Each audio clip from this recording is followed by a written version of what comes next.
Muy buenas tardes, estudiantes de Psicología Médica.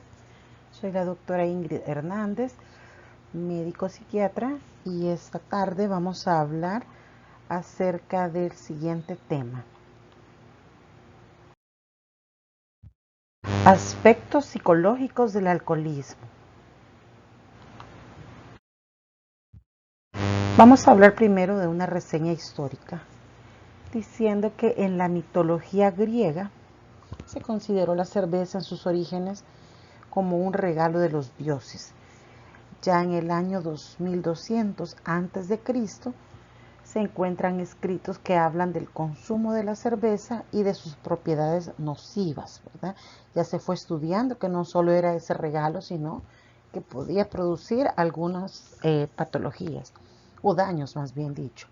Ya en el siglo XVIII, monjes añadieron el lúpulo a modo de conservante y así se produjo una cerveza similar a la que actualmente conocemos en nuestros días. Continuando con la historia, en la mitología romana, ya a diferencia de la griega, será el dios Baco, y aquí es considerado el dios del vino y del delirio místico, el sumo representante de la exaltación del vino, hasta llegar al punto que fueron demasiado estruendosas las llamadas bacanales romanas en honor a este dios Baco, por lo que el Senado romano tuvo que prohibirlas hasta el año 186 a.C. Ahora bien, ¿cómo clasificamos las bebidas alcohólicas? Sabemos que el alcohol metílico es un alcohol simple, es el más simple de los alcoholes, y este se utiliza en la industria en diferentes aplicaciones, ya sea como disolvente o como anticongelante. Muy diferente al alcohol etílico, que es el que actualmente conocemos con el nombre de etanol, y es el que llevan todas las bebidas alcohólicas que se consumen en nuestros días. Una bebida alcohólica es cualquier bebida que contenga alcohol, con independencia de la cantidad o de la graduación del mismo.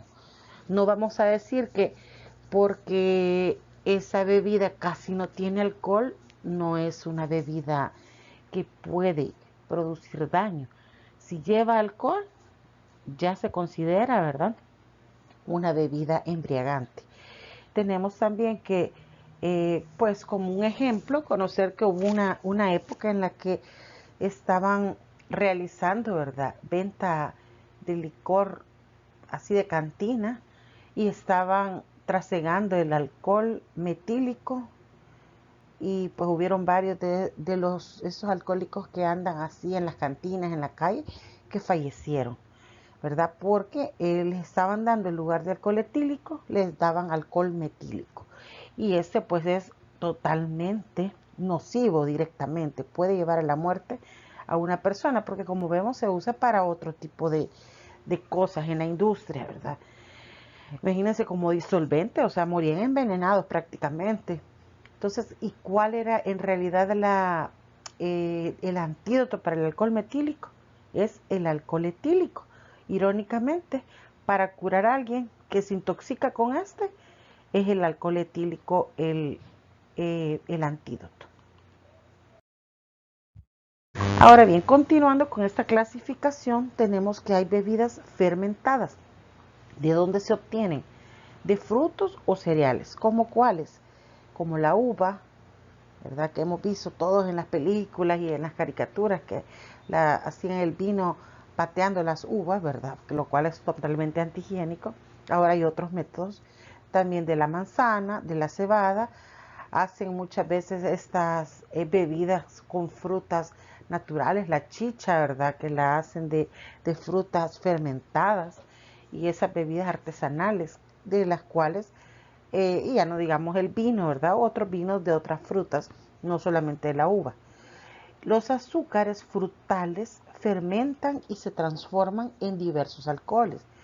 La fermentación es causada por mohos, bacterias y levaduras. Imagínense qué es lo que va fermentando este tipo de frutas. el moho, las bacterias y las levaduras que se encuentran en el aire. En ella la levadura transforma la maltosa y lebulosa en alcohol y anhídrido carbónico. Aquí a manera de conocimiento general, lo que ustedes ya llevaron en bioquímica, ¿verdad? Aquí está la fórmula.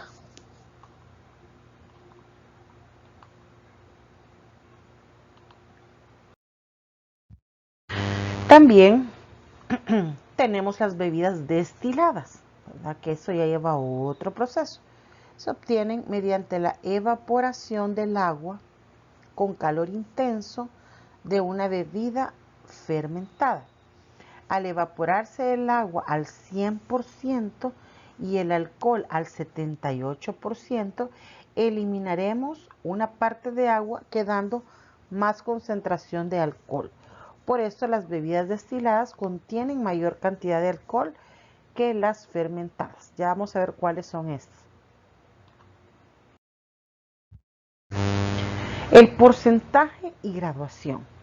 La graduación alcohólica de una bebida indica el tanto por ciento de alcohol puro que contiene. De esta forma, cuando vemos que una botella de cerveza indica 5 grados, significa que tiene el 5% de alcohol puro. Es decir, que de cada litro de cerveza, 1000 cc, 50 cc son de alcohol puro y el resto, o sea, 950 cc, corresponden a otra sustancia. Ahora vemos acá ejemplos de bebidas fermentadas y más o menos qué porcentaje es lo que estas contienen. Se dice que tienen de un 5 a un 15% aproximadamente. Tenemos el vermouth, aperitivos, que muchas veces pueden decirle en un restaurante, no, si esto no contiene mucho alcohol porque es un aperitivo. Y sí, vemos, tiene del 16 al 24 grados de alcohol, más que otras bebidas como la cerveza. Cava, ¿verdad? 12 grados. El vino que va dentro de esta, ¿verdad? De la cava, del 11 al 12 grados. La cerveza, que como dijimos, tiene del 4 a 5 grados de alcohol. La sidra, que se ve tan sencillita y que la podemos decir, no, esta no me va a hacer efecto, también tiene un grado de alcohol.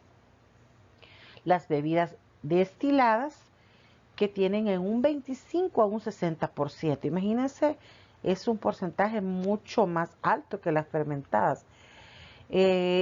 Tenemos el ron con 40 a 80 grados, whisky de 40 a 50 grados de alcohol, el coñac 40 grados, ginebra 40 grados, el vodka 40 grados de alcohol. Bebidas alcohólicas sin alcohol se pueden considerar que tienen del 0.5 grado a 1 grado.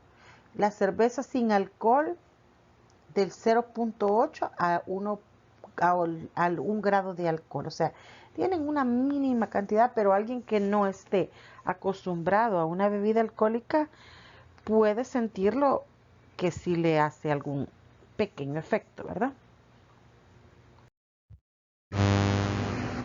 Tenemos acá algunas bebidas como la caña rica, el chaparro, cañita, Petrov, tropicaña, estrella verde, tic tac, troika, venado. Son nombres que tal vez ustedes nunca han escuchado y pues que los consumen las personas que van a las cantinas y tienen una graduación, como vemos, de entre 60 al 70%. La fórmula para calcular la alcoholemia puede ser los grados de alcohol, que es el volumen expresado en cc, por la graduación por 0.8 entre 100. Es decir, si una persona consume 100 cc de un vino de 13 grados, la cantidad de alcohol absoluto ingerida sería de, si tenemos 100 cc, que es el volumen, por 13, que es los grados, por 0.8 entre 100 nos va a dar 10.4 grados de alcohol puro.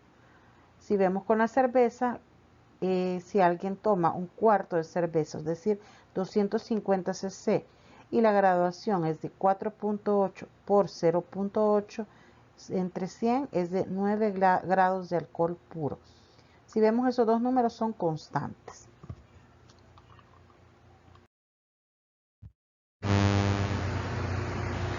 Los factores etiológicos tenemos del alcoholismo, factores genéticos, biológicos, sociales y culturales, ambientales, psicológicos, los cuales vamos a ir viendo más adelante. Pero en general el factor genético o biológico es el que se hereda, pero que debe activarse ese gen. No es nada más porque el papá es alcohólico, va a ser alcohólico el hijo. Debe haber un proceso de activación. Factores sociales y culturales, pues vivimos en una sociedad de alcohol en la que toda celebración o toda tristeza o toda situación, el alcohol, la música influye, ¿verdad? El ambiente, si es un ambiente de trabajo en el que siempre van a tomar al salir de trabajar o en los estudios, en las universidades, genera un ambiente alcohólico, así también se va a llevar a cabo esta enfermedad. Y a nivel psicológico, pues que muchas patologías como la depresión, la ansiedad, pueden conllevar al consumo de esta sustancia. Entre los factores de riesgo tenemos sensibilidad al alcohol, ya que se supone que la baja sensibilidad induce al consumo excesivo del alcohol y predice el desarrollo del alcoholismo. Investigaciones relacionadas indican que los hombres con una historia familiar multigeneracional de alcoholismo tienden a encontrar un gran efecto ansiolítico en el alcohol. Siempre hablando de la etiología y factores de riesgo, los factores de herencia en el ser humano son congruentes con que el alcoholismo sea un trastorno poligenético. Entonces, algunos de los genes que están involucrados son los cromosomas 1, 7, 2 y algunos estudios también han mencionado cromosomas 4 y 11, ¿verdad? Así como la presencia de antígenos HLA, H1A7, W10 y W16 genéticamente determinados. A nivel siempre de factores de riesgo tenemos algunos factores sociales y culturales, como son el rol masculino, la escasa instrucción, ingresos bajos, rupturas maritales, algunas ocupaciones, ociosidad, ambivalencia cultural hacia el consumo y el estrés social. ¿A qué se refiere esto? Por ejemplo, pues se ha dicho que algunos factores culturales como el machismo, ¿verdad? Que el hombre sí puede realizar ciertas actividades, está el alcoholismo. Va un grupo de hombres a beber y eso es socialmente bien visto. Va un grupo de mujeres que también se da actualmente, pero ya las catalogan de otra manera. Entonces, esto afecta, ¿verdad? El ser hombre, la poca educación sobre la enfermedad del alcoholismo, ingresos bajos no tendría congruencia porque uno dice de dónde va a sacar dinero para tomar. Sin embargo, ese es un motivo por el que la gente a veces toma. Y pues los amigos, que entre comillas son amigos, no son amigos, los invitan a tomar o encuentran lugares donde encuentran las bebidas alcohólicas a un bajo precio, hasta 25 centavos.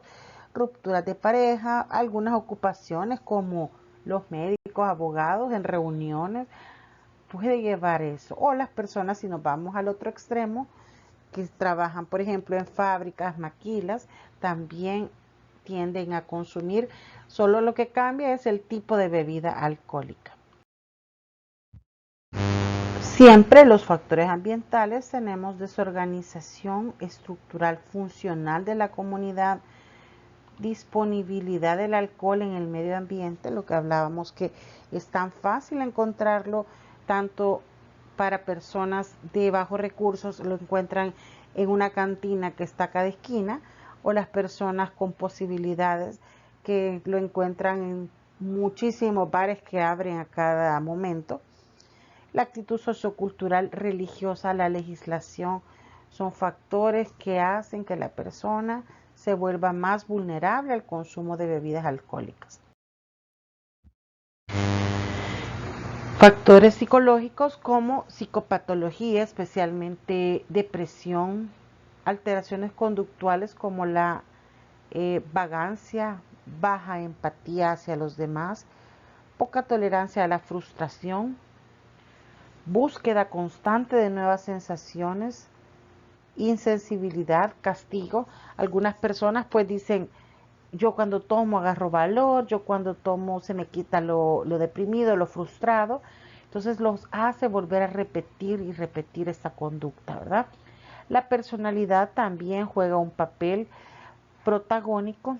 Algunos estudios muestran mayor incidencia en personas con una personalidad narcisista, podríamos decir histriónica en vez de inmaduras, dependientes, hostiles, socialmente aislados, que los hacen buscar la bebida alcohólica como una forma de sentirse más aceptado en la sociedad. También características de la droga, porque el alcohol también es una droga, es una sustancia dañina para nuestro organismo que causa diferentes efectos en nuestro organismo. Por lo tanto, debemos conocer que tiene características anestésicas y depresoras. Fíjense bien, depresoras.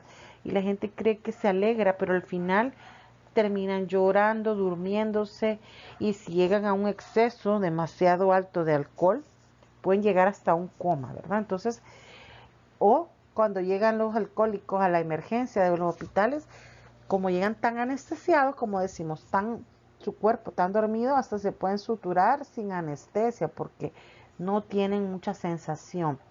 El sistema nervioso está afectado y la capacidad de llegar a producir tolerancia, dependencia psicológica y física con un potencial de adicción es de 81.85 en 100, ¿verdad? Es muy alta la cantidad de personas que pueden llegar a volverse adictos, o sea, dependientes, tanto psicológica como físicamente, y adquirir la tolerancia. La tolerancia es que una persona necesita más, más sustancia para sentir el efecto que sintió al inicio. A nivel biológico actúa como un inhibidor. A nivel conductual, en las primeras etapas, constituye un factor desinhibitorio. Las características físicas del alcohol es que es incoloro, el olor es dulzón, su punto de ebullición es a 78.3 grados centígrados, hidrosoluble, liposoluble, parcial, en un 30 veces menos que la hidrosolubilidad, atraviesa la barrera hematoencefálica, placentaria y se excreta en la leche materna. ¿Qué quiere decir esto? Que una mujer embarazada o una mujer con lactancia no debe consumir alcohol porque puede afectar a su bebé. En el embarazo, el niño puede nacer con una depresión neonatal o con un síndrome de abstinencia alcohólica. Cuando está consumiendo el bebé en la lactancia, tampoco de consumir porque si no, el bebé también puede pasar solo dormidito porque pasa bajo efectos del alcohol y puede llegar a generarle problemas hepáticos o cualquier otro daño a nivel neurológico. Metabolismo del alcohol.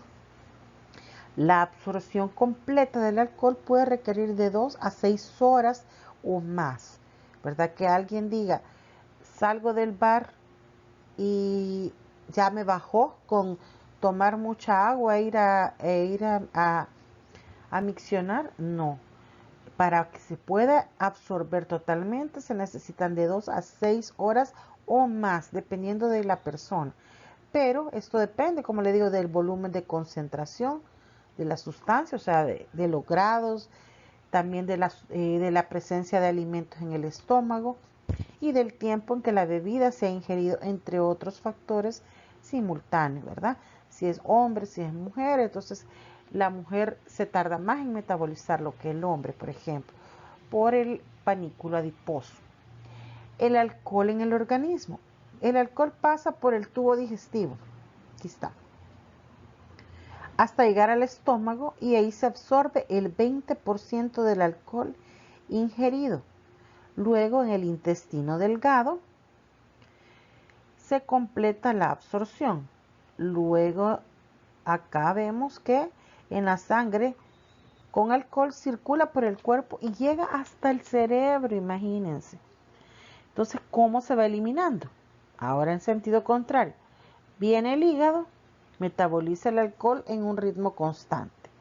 Luego, los riñones recolectan la sustancia resultante que son filtradas y luego es enviada a la vejiga. Aquí se almacena la orina, que es más abundante que la normal y luego será eliminada. Y como cuarto punto, una mínima parte se elimina por exhalación, que es cuando la persona destila alcohol, se le siente el olor alcohólico.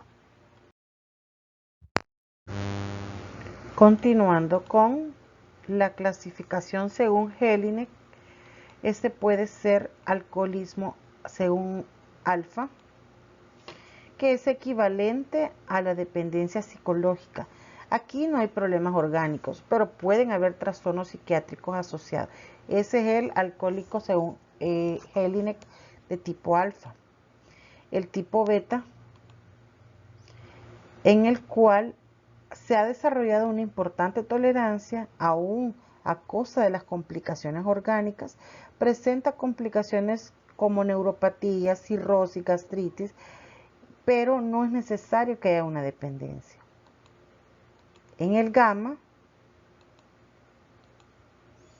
hay dependencia física, tolerancia, es intermitente, es crónico, frecuente embriaguez y ya hay trastornos con una patología psiquiátrica. En el delta tenemos que el individuo no puede parar de tomar, es el más grave. Hay un síndrome de abstinencia, complicaciones orgánicas, deterioro social. Y el épsilon, en el cual el dipsómano es una persona que prácticamente pasa periodos sin tomar, pero cuando éste vuelve a consumir, agarra crápulas de varios días y hay alteraciones en su estado de ánimo.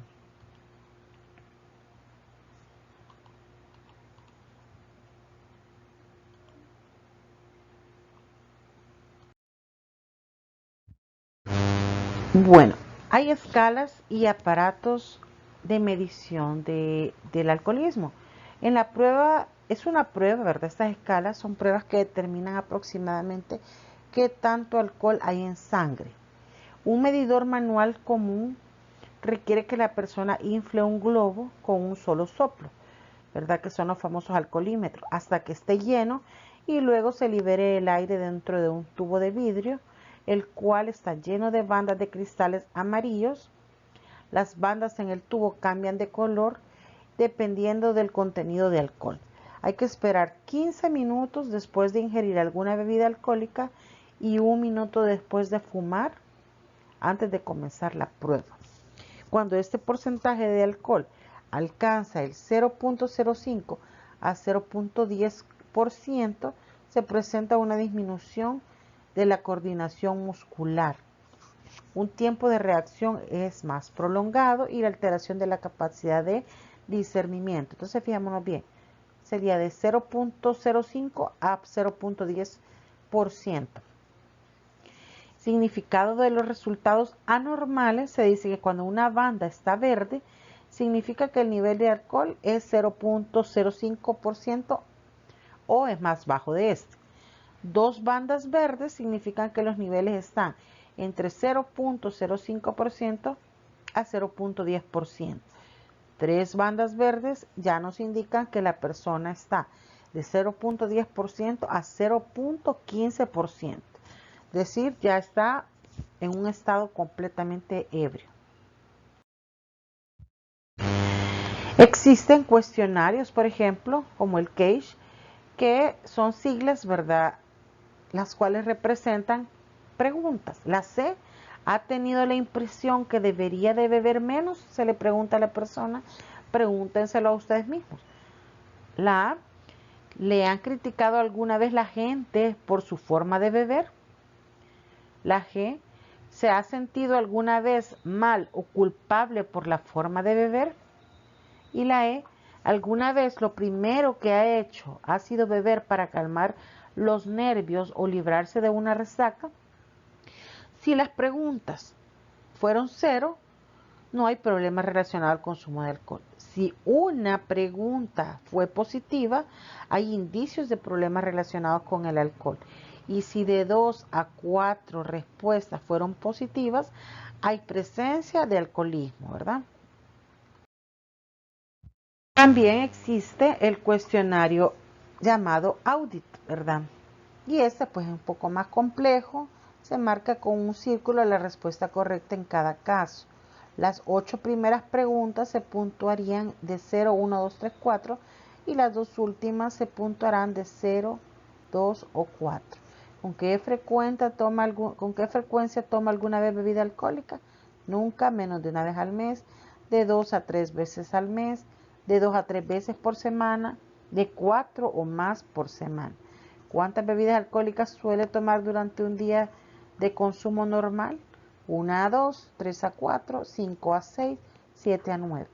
¿Con qué frecuencia toma 6 bebidas o más en una sola ocasión? Nunca, menos de una vez al mes, una vez a la semana, diariamente o casi. ¿Con qué frecuencia en el curso del último año se ha sentido incapaz para beber una vez que había empezado? Nunca, menos de una vez a la semana, diariamente o casi. Y así, ¿verdad? Esto pues es para conocimiento general.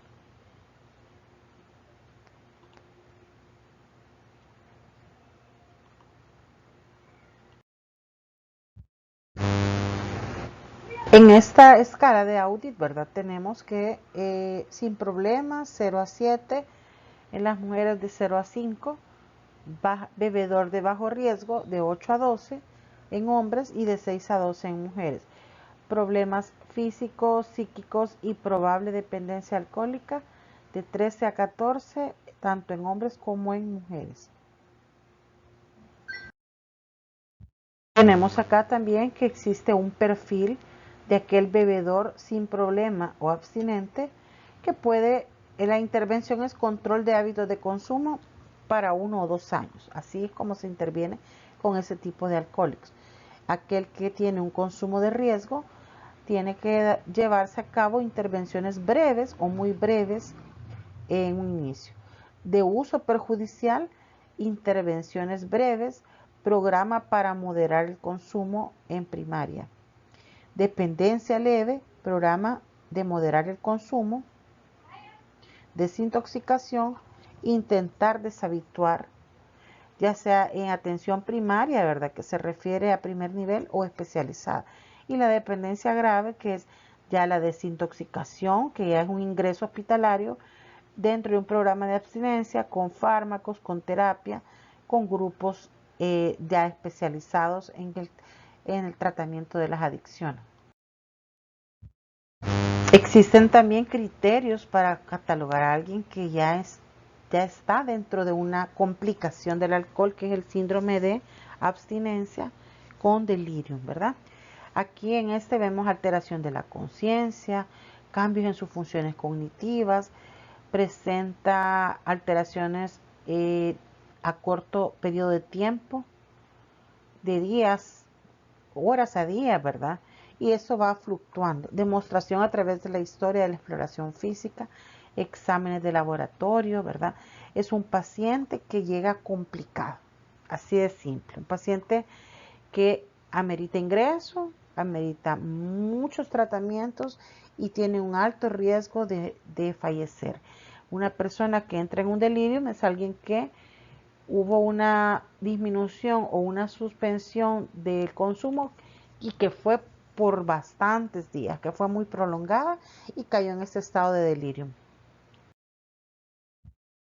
También tenemos la demencia alcohólica, que esta es la presencia de un déficit cognitivo, ¿verdad? Por el consumo de alcohol.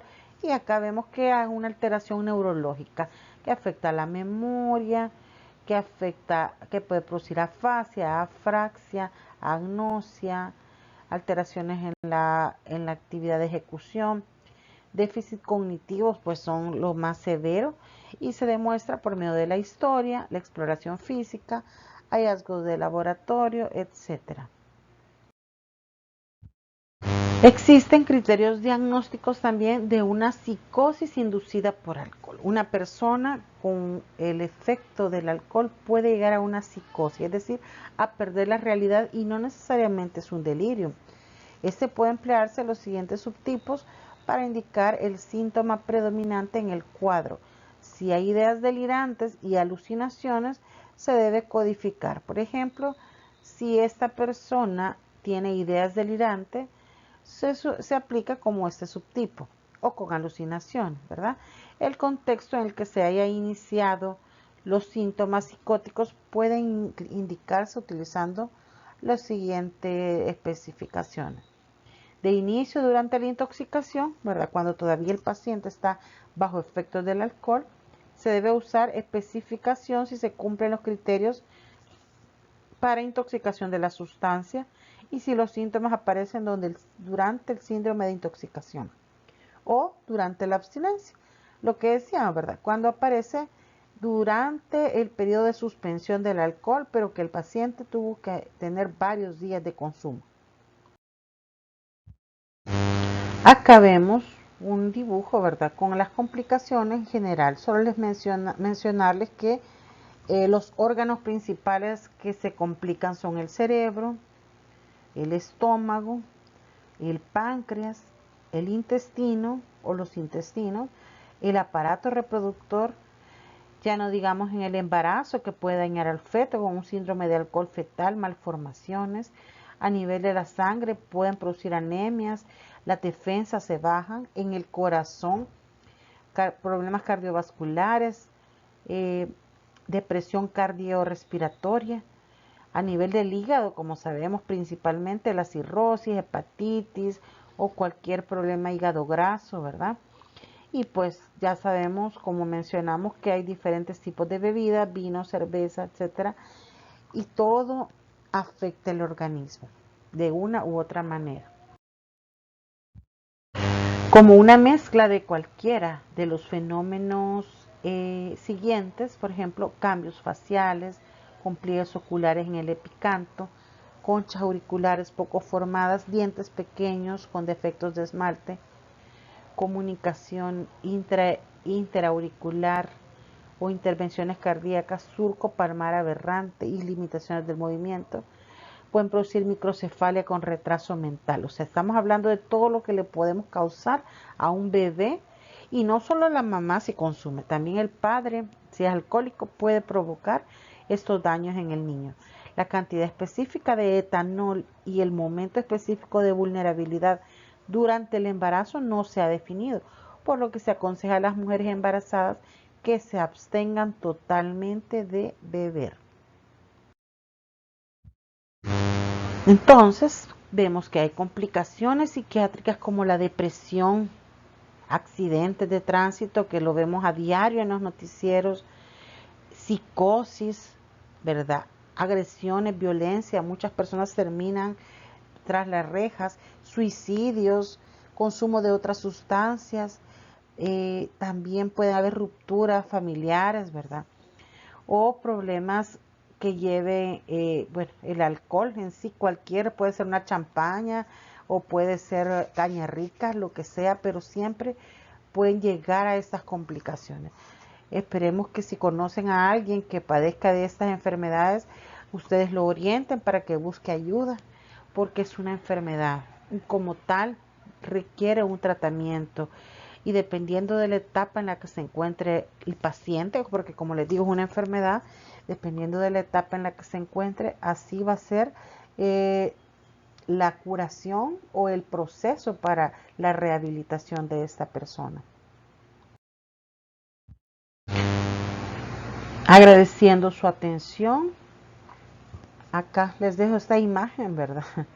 Del tema. Esperamos que haya sido de su agrado y cualquier duda o comentario lo pueden realizar en su campus virtual en el foro que queda habilitado. pasen una feliz noche. Muchas bendiciones.